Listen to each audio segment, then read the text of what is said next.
buenos días, Dios los bendiga a todos. Bueno, pongan atención en el devocional de hoy. Hay dos cosas que nos deben de preocupar y es lo que hemos estudiado por mucho tiempo. Una de ellas es, ¿por qué ya no se predica el Evangelio como se predicaba en la iglesia primitiva? Por ejemplo, hoy escuchamos mediante las redes sociales a miles de oradores, conferencistas, maestros, apóstoles, profetas, y todos dicen tener el secreto revelado para encontrar solución a todos los conflictos humanos. Y se muestran ellos como ejemplos de éxito, de superación, como si tuvieran la gracia exclusiva de Dios, como si fueran una clase superior elegida por Dios, tocados por la mano de Dios, que no conocen las necesidades, las miserias, que son reservadas para la mayoría de la gente común. ¿Qué entienden ellos de la batalla de la fe, de luchas, de cargas, de opresiones demoníacas, de cargar la cruz, de negarse a sí mismo, de privaciones, de necesidades, de cómo conciliar los testimonios de los predicadores de la iglesia primitiva con lo que leemos en Hechos, con lo que hoy se presenta como si ese fuera el evangelio cristiano? El apóstol Pablo le escribe a los Corintios en 2 de Corintios, capítulo 6, 4 al 5. Antes bien, nos recomendamos en todo como ministros de Dios, en mucha paciencia, en tribulaciones, en necesidades, en angustias, en azotes, en cárceles, en tumultos, en trabajos, en desvelos, en ayunos. Y sigue diciendo en 2 de Corintios 11, 23 al 27, ¿son ministros de Cristo? Como si estuviera loco hablo. Yo más, en trabajo más abundante, en azotes sin número, en cárceles más, en peligro de muerte muchas veces. De los judíos, 5 veces he recibido 40 azotes menos uno.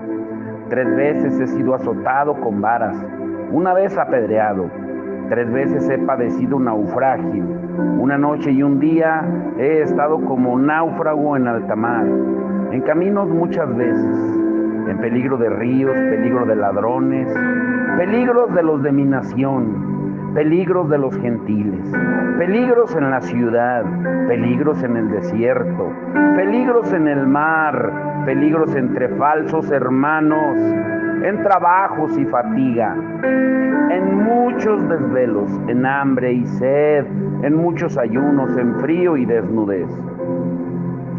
Hoy en día hemos llegado al punto que los verdaderos siervos de Dios, los que caminan estos caminos que antes recorrieron aquellos valientes,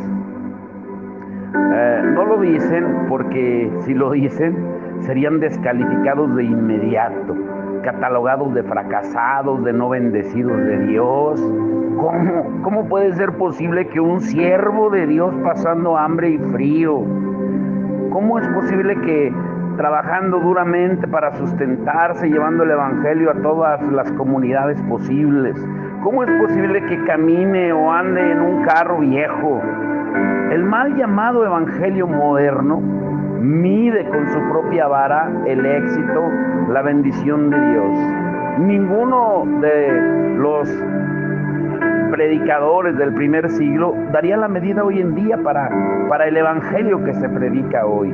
¿Tú te imaginas un siervo de Dios, un apóstol verdadero o un profeta pasando frío, desnudez o hambre hoy en día? De esos de los que salen en las redes sociales, en las predicaciones, que incluso tienen hasta avión privado algunos, viven en lujosas casas, tienen carros. ¡Uy, qué bárbaros! Pero dice la palabra también en Hebreos 11, 37 al 38, que los siervos de antaño fueron apedreados, aserrados, puestos a prueba, muertos a filo de espada, anduvieron de acá para allá cubiertos de pieles de ovejas y de cabras, pobres, angustiados, maltratados, de los cuales el mundo no era digno, errando por los desiertos y por los montes, por las cuevas y por las cavernas de la tierra. Y muchos pueden decir, bueno, eso era en el principio, allá en el siglo I. Pues no, no es cierto, porque todavía en el siglo XXI en el que vivimos sigue habiendo hombres de Dios que pagan el precio de predicar el verdadero evangelio. Tal vez no lo publiquen porque ni siquiera tienen teléfono celular o acceso a redes sociales. No pueden hacerlo, no son populares, ni famosos, ni tienen carro último modelo, ni viajan en aviones de primera clase, ni se hospedan en hoteles de lujo, 5 estrellas cuando los invitan a predicar. Son los que recorren las montañas, los caminos de tierra, los ranchos, las comunidades, los asentamientos, los hospitales, las cárceles, que tal vez no salen en la televisión, que tal vez muchos no utilizan las redes sociales, no se sacan fotos con los famosos o con los políticos, oran para que Dios les provea su alimento, viven por fe, no viven en mansiones y tampoco tienen guardia de seguridad, y nunca podrán medirse con el resto, porque ese es el verdadero evangelio, el que predica arrepentimiento, conversión, el que habla del pecado y del infierno. Pero ese evangelio no reditúa, no paga, porque ninguno se queda millonario predicando la verdad. Es posible incluso que muera pobre, solo, si es que no le matan antes. No son los que tienen arreglos comerciales con sus esposas, porque si se divorcian deben dividir millones de sus patrimonios, como hay casos hoy en día de grandes predicadores, entre comillas, que se divorciaron y ahora las demandas son millonarias por a ver quién se queda con los ministerios. El evangelio de la prosperidad, el de la superación personal, el evangelio de la conquista, el del éxito, es humanismo puro. Y su blanco es la iglesia tradicional, la que vive apegada a lo que Cristo mandó. Y te dirán que hay que adaptarse, que hay que reinventarse, evolucionar. O sea, en resumen, que tienes que superarse. Pero ese evangelio, déjame decirte que es como la torre de Babel de este último tiempo. No te dejes engañar. El evangelio moderno no es el evangelio de la Biblia. Sus mensajeros no sirven al Señor, sirven a sus propios vientres. ¿Tú te imaginas a un apóstol Pablo, Pedro, Santiago o Juan cobrando entradas para sus conferencias? ¿O algún músico levita que lo invitaran a tocar y cobrando, haciendo conciertos hoy en día? Por favor, es tiempo que despertemos para que la luz de Cristo nos alumbre. Algo que me preguntan o nos preguntan mucho a mi esposa y a mí es de, ¿ustedes por qué publican cuando van a alguna comunidad? Pues para despertar la conciencia, para despertar del letargo a la gente que vive viviendo un evangelio cómodo. Hay comunidades aquí en Guanajuato, comunidades indígenas, mazahuas, de gente que se traen de la Sierra de Guerrero para trabajar en los campos, que a duras penas hablan español. Pero ¿quién los visita? Los predicadores de los que acabamos de mencionar. Se preocupan los que andan en carro, los que solamente hasta del carro sacan sus mensajes y van posteando dentro del carro. Hemos olvidado el evangelio de Cristo. Y una parte importante es que hemos olvidado la oración modelo de Jesús. De eso se trata hoy. Hemos olvidado la oración modelo. Si tú quieres algo de Dios, tienes que orar hasta entrar en el cielo. Allá está todo. Si vives en el ámbito terrenal y esperas recibir algo de Dios, pues nunca vas a recibir nada. La iglesia ha sido negligente, pasiva en una cosa, que no ha orado para que el poder de Dios salga del cielo. Las manos que están entregadas a Dios pueden liberar el poder de Dios en una situación, en el mundo espiritual. Y ese poder se libera como un rayo. En Habacuc 3, 2 al 4, léanlo. Ahora, escuchen muy bien esto. Jesús nos dio un modelo a seguir. La oración modelo de Jesús nos da las instrucciones más claras sobre cómo traer la realidad de su mundo a este mundo. Los hombres de Dios nos hablan desde tiempos antiguos diciendo que si oramos, la presencia de Dios vendrá. La oración bíblica siempre está acompañada por una obediencia extrema. La respuesta de Dios a la oración con obediencia siempre manifiesta la naturaleza del cielo en nuestras circunstancias. El modelo de Jesús revela las únicas dos verdades prioritarias de la oración. Número 1, intimidad con Dios, que se expresa en la adoración cuando decimos santificado sea tu nombre. Como lo dicen los serafines en Isaías 6, que cuando Isaías tuvo la visión del trono de Dios, él vio serafines que con 6 alas volaban, con 2 alas se cubrían los ojos, con 2 volaban y con 2 se cubrían los pies y cantaban santo, santo, santo. Adoración eterna. Y número 2, traer su reino a la tierra, estableciendo su dominio sobre las necesidades de la humanidad.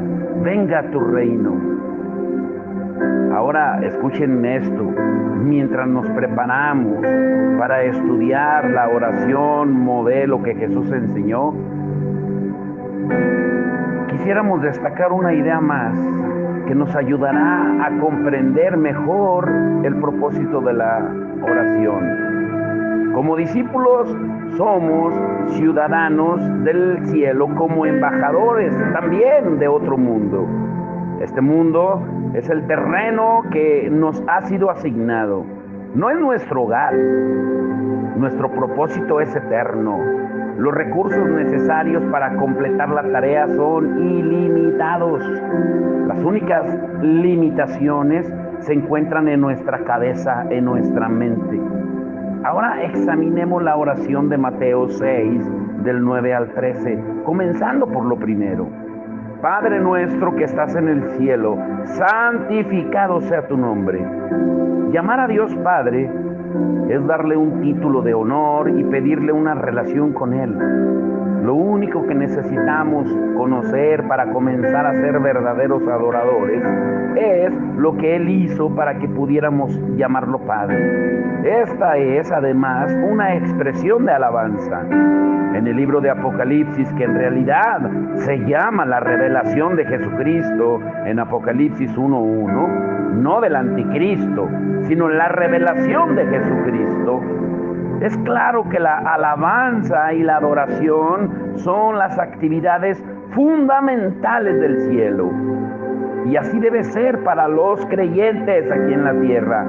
Cuanto más vivamos como ciudadanos del cielo, más las actividades del cielo van a llenar nuestro estilo de vida. La adoración es nuestra prioridad fundamental en el ministerio. Todo lo demás que hagamos debe estar lleno, impregnado de nuestra devoción a ese llamado. Dios habita en nuestra alabanza. Una traducción lo expresa así en el Salmo 22:3, pero tú eres santo, tú que habitas entre las alabanzas de Israel, de tu pueblo. Dios responde literalmente con una invasión del cielo sobre la tierra cuando los creyentes lo adoramos.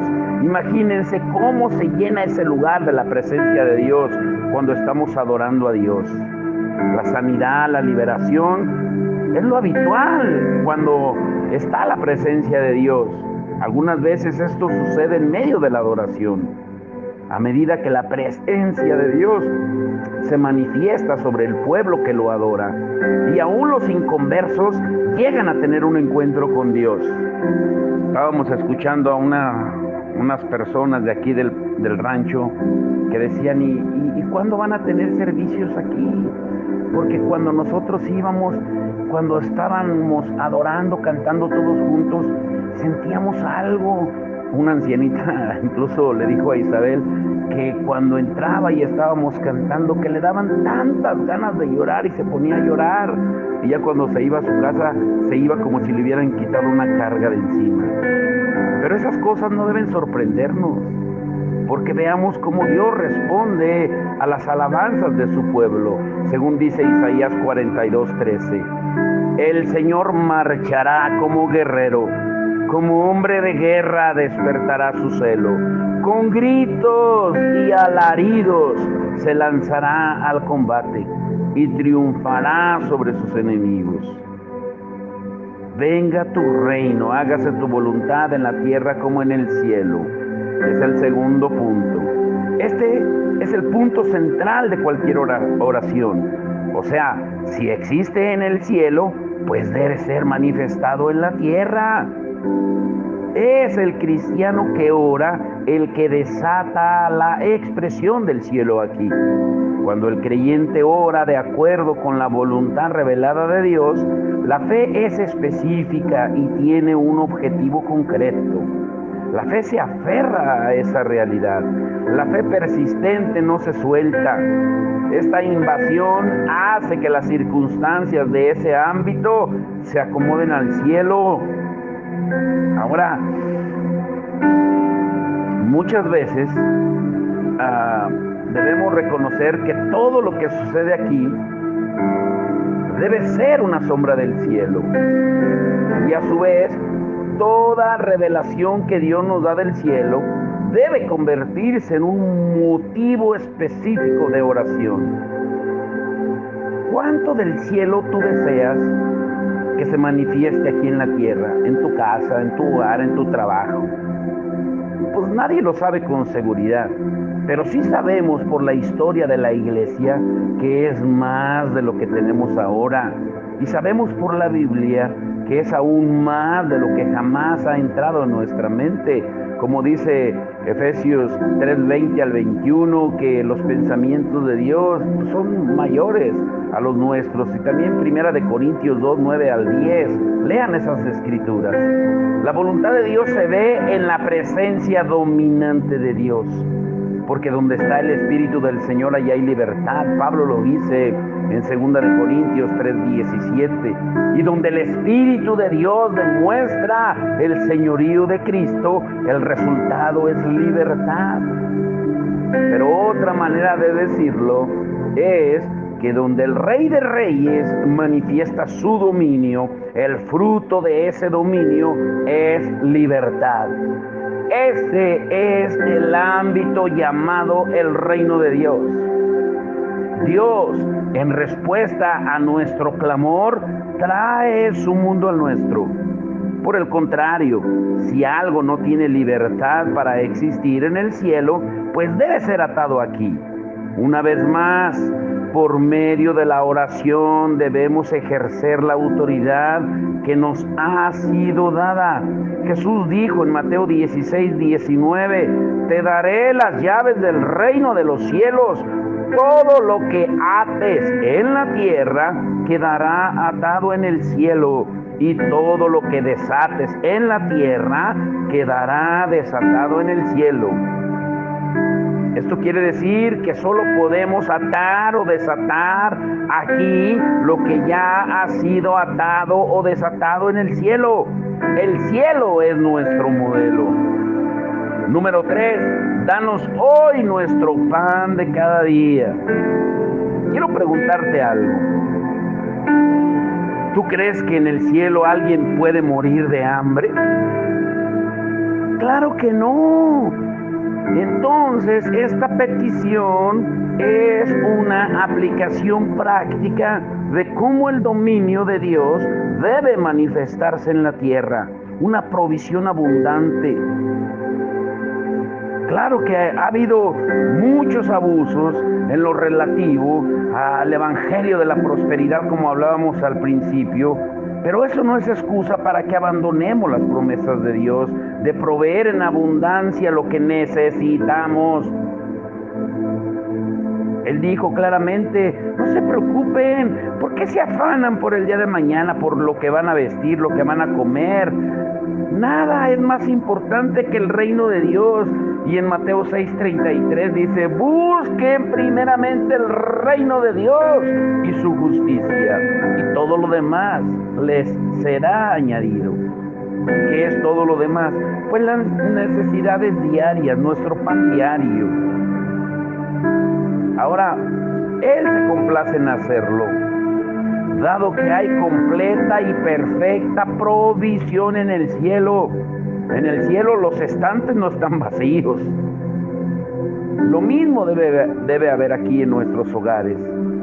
El cielo es la medida del mundo material del cristiano, suficiente para satisfacer los deseos nacidos de Dios y suficiente para toda buena obra.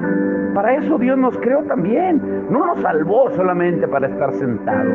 Dice en 2 Corintios 9:8 que también debemos tener lo suficiente, pedirle a Dios que nos provea lo necesario para así nosotros proveer para toda buena obra.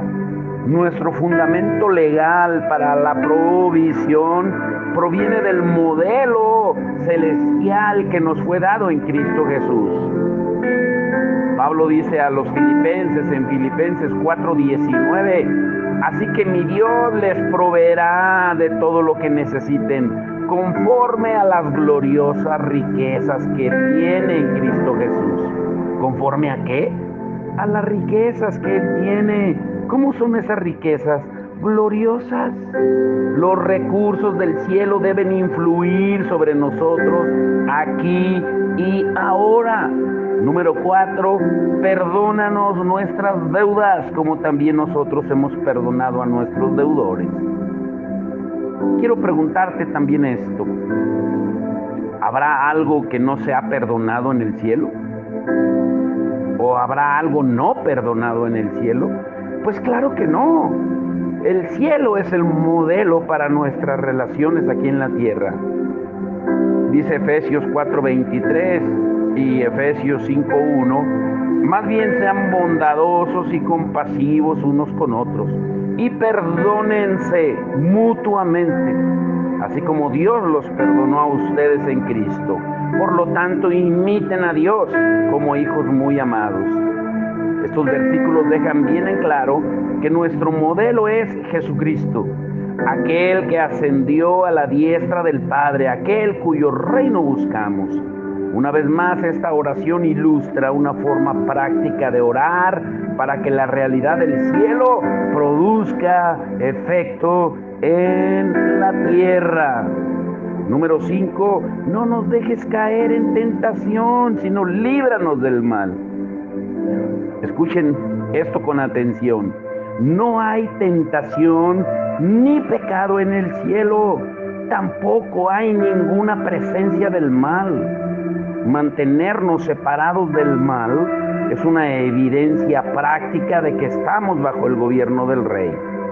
Esa oración no implica que Dios desee tentarnos, ya que según sabemos en Santiago 1:13, es imposible que Dios nos engañe para hacernos caer en pecado, porque Dios no puede ser tentado.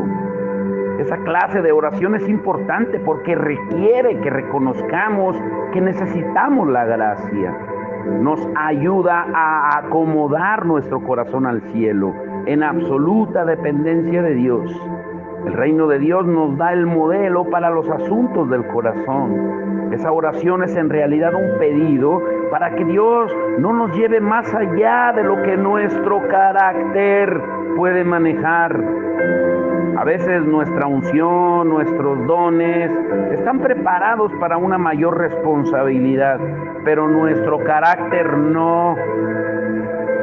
Cuando somos ascendidos, muy pronto, el impacto de nuestro don provoca un choque que se convierte en un camino propicio para nuestra caída. La frase líbranos del mal, como se traduce, significa en realidad líbranos del maligno. Un corazón conforme al cielo tiene gran éxito en la guerra espiritual. Por eso Santiago 4:17 dice: sométanse a Dios, resistan al diablo y él huirá de ustedes. Jesús, él podía decir: el diablo no tiene nada en mí. Y los creyentes debemos estar totalmente libres de cualquier influencia del diablo o cualquier conexión con los demonios. Ese es el clamor que expresa esta oración. Número 6, porque tuyos son el reino, el poder y la gloria para siempre. Amén. El reino de Dios es posesión suya, por lo cual solo Él puede dárnoslo a nosotros, como dice Lucas 12:32. Y cuando proclamamos esa realidad, hacemos una declaración de alabanza, de victoria. A lo largo de la Biblia, escuchamos declaraciones de alabanza similares a la que contiene la oración modelo de Jesús, que expresa que todo el poder y la gloria le pertenecen a Dios. Solo tenemos 10 minutos para orar, debemos pasar aproximadamente 8 de esos minutos alabando a Dios. Es increíble todo lo que podemos pedir en los otros 2 minutos que nos quedan. Pero le repito, esta oración tiene 2 objetivos. Número 1, ministrar a Dios, partiendo de una relación personal e íntima con Él. Número 2, traer la realidad de su gobierno, de su reino a la tierra. Mateo 6:9 al 13 nos da un bosquejo de la perspectiva del reino sobre la oración. Número 1, alabanza y adoración. Número 2, orar para que el cielo venga a la tierra. Número 3, el efecto del cielo sobre las necesidades materiales. Número 4, el efecto del cielo sobre las relaciones interpersonales. Número 5, el efecto del cielo sobre nuestra relación con el mal.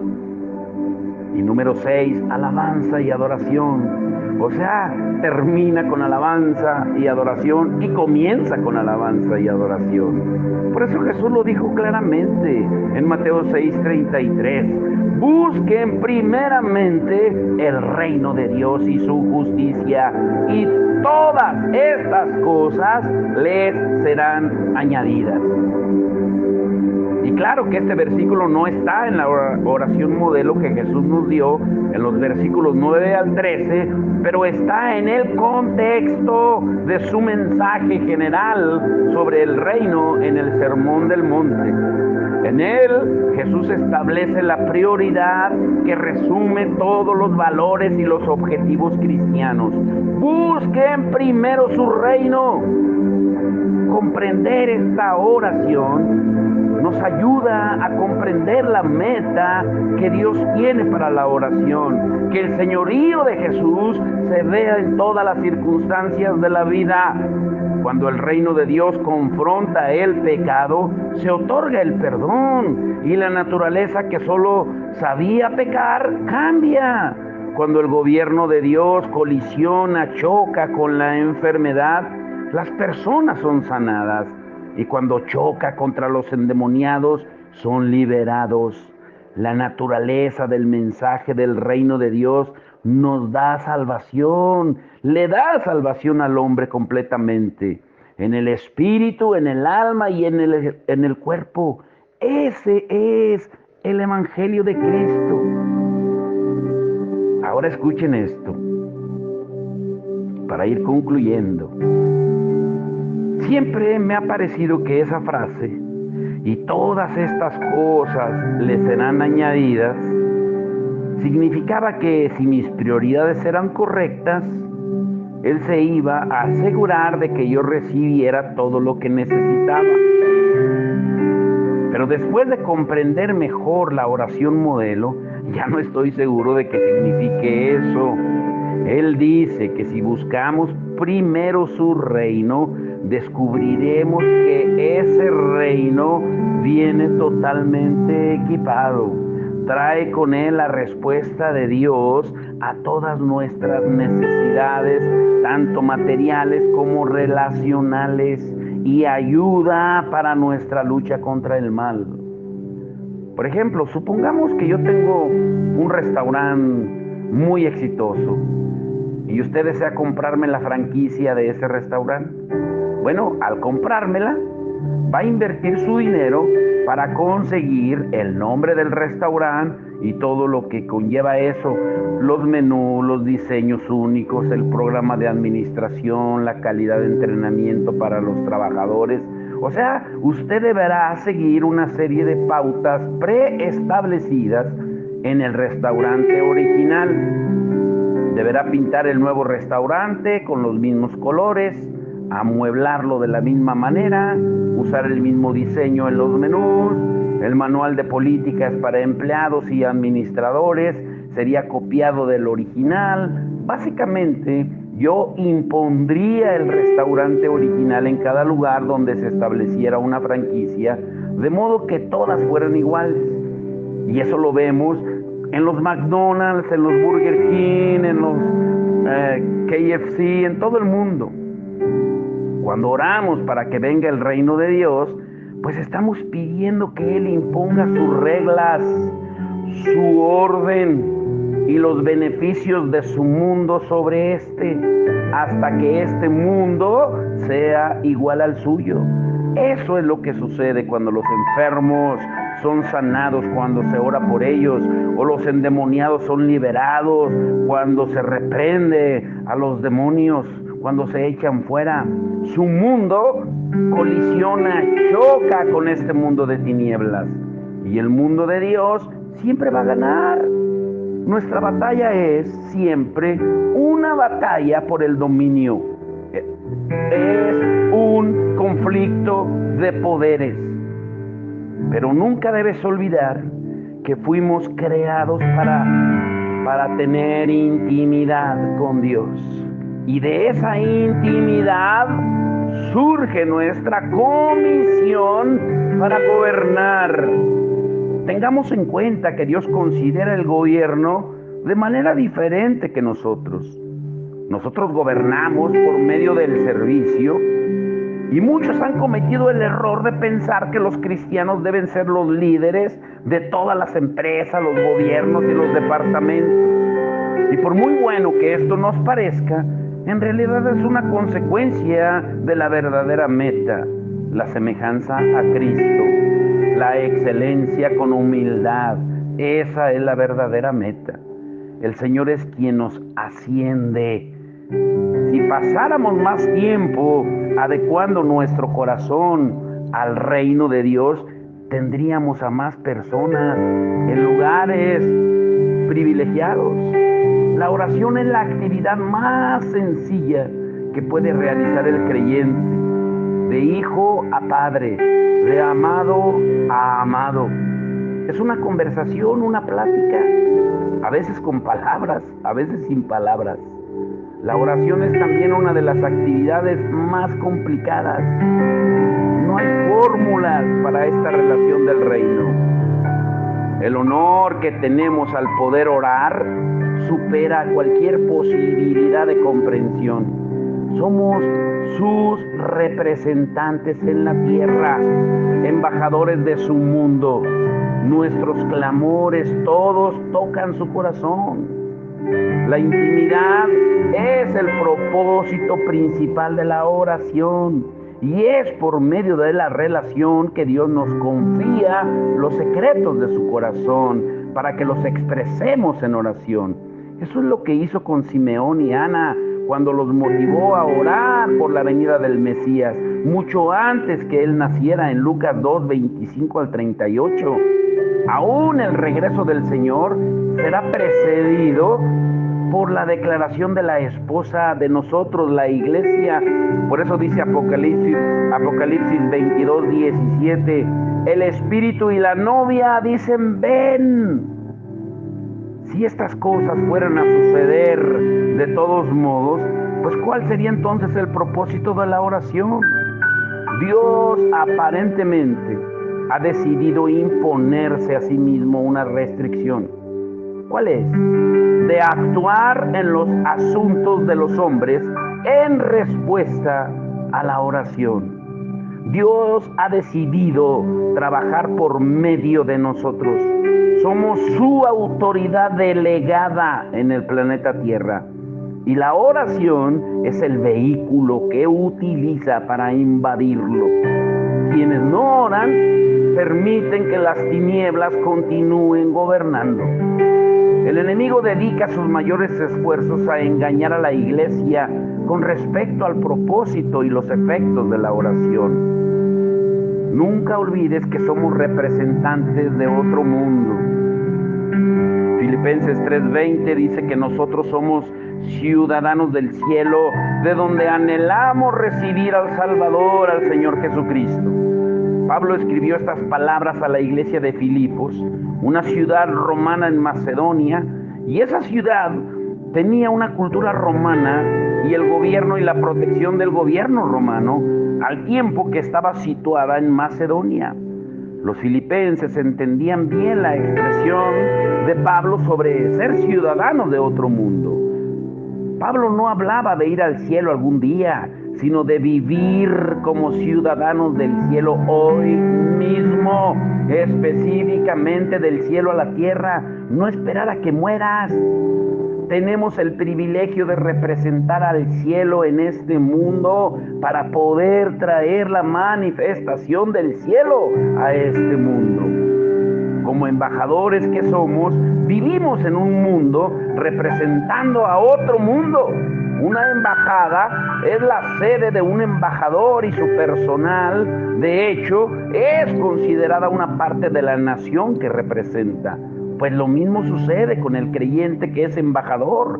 La Biblia promete: yo les entregaré a ustedes todo lugar que toquen sus pies, en Josué 1:3. Y así como los embajadores de cualquier país tienen un ingreso basado en el estándar de vida de su país, sea cual fuere el país en el que ellos trabajen, de la misma manera los embajadores del reino de Dios viven de acuerdo con la economía del cielo.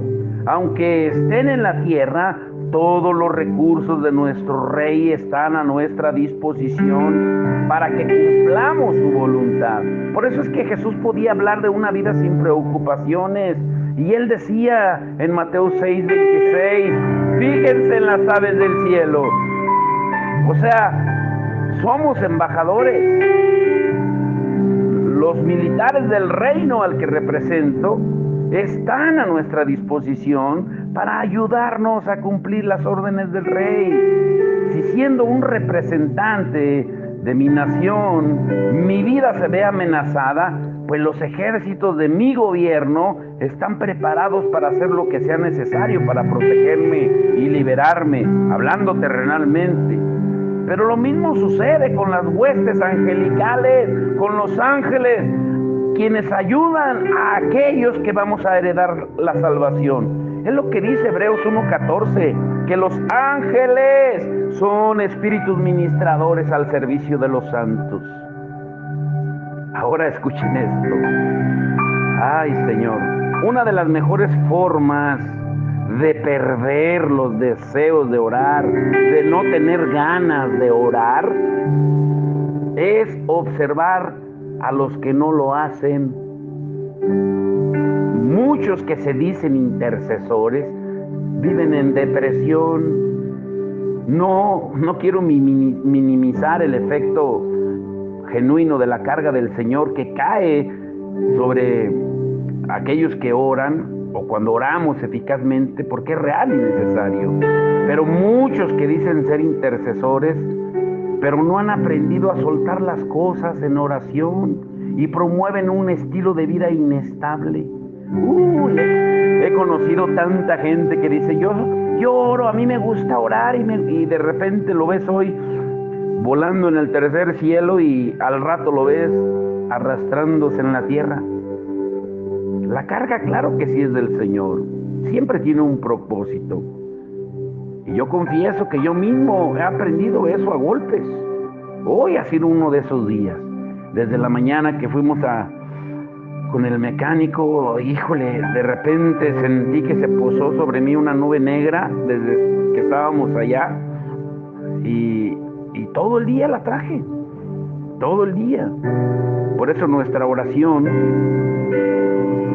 debe estar concentrada en la fortaleza de Dios.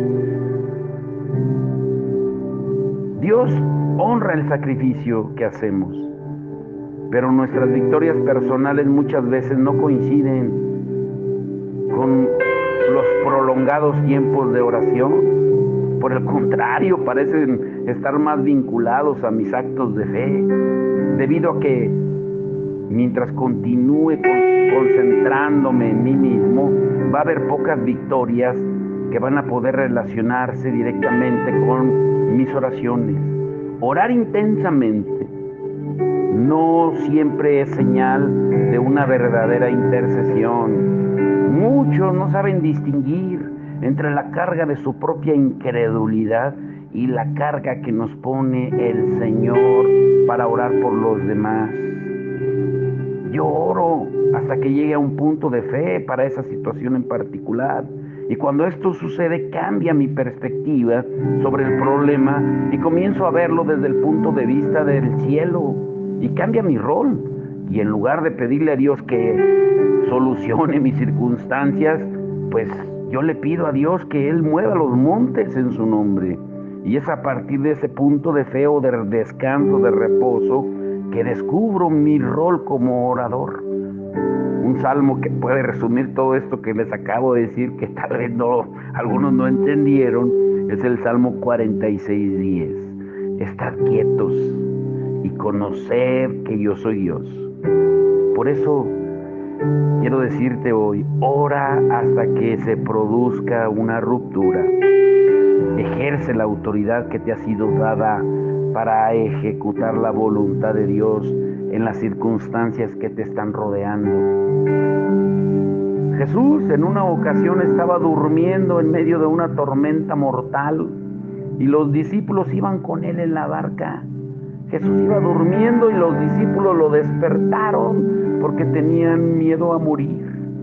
Pero él ejerció su autoridad y desató paz sobre la tormenta. Era la paz del cielo la que le permitía dormir. Y fue esa misma paz la que doblegó la tormenta. Y grábate esto, solo tenemos autoridad sobre las tormentas si podemos dormir en medio de ellas. ¡Ay, esto es poderoso! Solo tenemos autoridad sobre las tormentas si podemos dormir en medio de ellas. Si estoy lleno de ansiedad por una situación determinada, es difícil para mí desatar paz sobre ella, porque solo puedo dar lo que tengo. La autoridad funciona a partir de la paz del cielo. Aún después de que los discípulos recibieron la respuesta a su oración, la tormenta se calmó. Jesús les preguntó, ¿por qué tenían tan poca fe? Para la mayoría de nosotros, una respuesta a la oración significa la recompensa por nuestra gran fe. Pero en este caso, ellos recibieron la respuesta, pero Jesús les dijo que tenían poca fe. Él esperaba que ejercieran la autoridad que les había dado para quitar el mar ellos mismos. Pero en cambio, los discípulos le pidieron a Él que lo hiciera. Y con frecuencia oramos en lugar de arriesgarnos a obedecer. Lo diré de nuevo. Con frecuencia oramos en lugar de arriesgarnos a obedecer. Lean Marcos 4:35 al 41. Marcos 4:35 al 41. La teología por sí sola no nos va a permitir completar la comisión que Jesús nos dio hace 2000 años. La gran comisión no se ha cumplido, aún aunque tengamos recursos y personal, porque debemos recurrir a quien Jesús recurrió, el Espíritu Santo. Uy, que es el tema de mañana, el reino y el Espíritu. Padre, en el nombre de Jesús, te damos gracias por enseñarnos lo que significa el verdadero evangelio, lo que significa realmente orar. Pero hemos olvidado el modelo de oración, Señor. Por eso hoy tú nos lo recuerdas a cada uno de nosotros, que volvamos, Señor, a esos puntos que tú nos enseñas. Comenzar siempre alabándote, dándote gracias, Señor, porque tú eres un Dios maravilloso, majestuoso, Señor. Comenzar siempre dándote alabanza y adoración, Señor, reconociendo que tú eres santo. Orar para que tu autoridad venga a la tierra, para que se haga tu voluntad en la tierra como en el cielo. Y que tú suplas cada necesidad de cada uno de nosotros, Señor. Y para que también nosotros podamos tener ese corazón tuyo para poder perdonar a los que nos ofenden, Señor, y no tener ningún argumento de falta de perdón para ser tentados por el mal.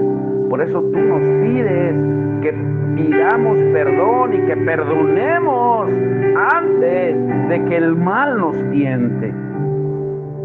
Y una vez que cumplimos con estos propósitos tuyos, Señor, terminamos como empezamos, alabándote y adorándote, Señor, que es el arma más poderosa que nos has dado.